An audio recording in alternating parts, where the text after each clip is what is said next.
যে বিষয় নিয়ে আজকে এই ধর্ণা অবস্থান, মাননীয় মুখ্যমন্ত্রী, পশ্চিমবঙ্গের মুখ্যমন্ত্রী, পশ্চিমবঙ্গের সাধারণ মানুষ কেন ভারতবর্ষের সাধারণ মানুষের প্রতিনিধি হিসাবে যিনি আজকে এই ধর্ণা মঞ্চে বসেছেন, সেই মঞ্চে বক্তব্য রাখার সুযোগ পাওয়া সৌভাগ্যের।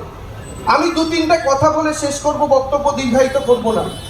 আচ্ছা, আপনারা একটু শুরু থেকে মনে করুন তো, এই এসআইআর প্রসেস নিয়ে যখন আলোচনা শুরু হলো, তখন ইলেকশন কমিশন অফ ইন্ডিয়া ভারতবর্ষের জনগণকে একটা বেসিক প্রমিস করেছিল। সেই বেসিক প্রমিসটা কি ছিল?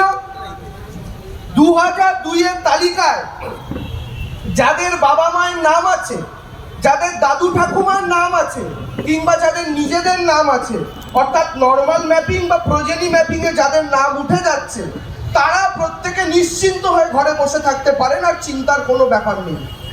এটা বলে প্রথমে বাকিদের বাদ দিয়ে 58 লক্ষ লাখের নাম বাদ দিল।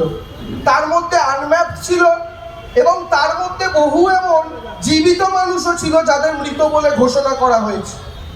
কিন্তু এটার পর যখন নির্বাচন কমিশনার দেখলেন তার কর্তা বাবুরা তাকে যে বরাত দিয়েছে যে 1.5 কোটি লোকের নাম খেতে হবে, 1.5 কোটি লোকের নাম বাদ দিতে হবে, কিন্তু বাদ গেছে মাত্র 58 লাখ, তখন দিল্লি থেকে আবার অর্ডার এলো যে কি হলো, আমরা যে সুপারিটা দিয়েছিলাম ওটা এক্সিকিউট হলো না কেন?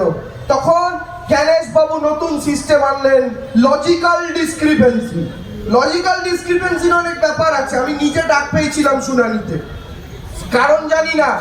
এআই তে নাম ট্রান্সলেট করে ভট্টাচার্যর বানান, ইংরেজিতে বিএইচ দিয়ে লিখি, ও এআই তে ভি করে দিয়েছে, তার জন্য আমায় ডেকেছি। দোষ করেছে এআই, ডাক পাচ্ছি আমরা। এআই কে কে এনেছে? Election commissioner. আবার বুঝুন, এই ইলেকশন কমিশনারকে কে এনেছে?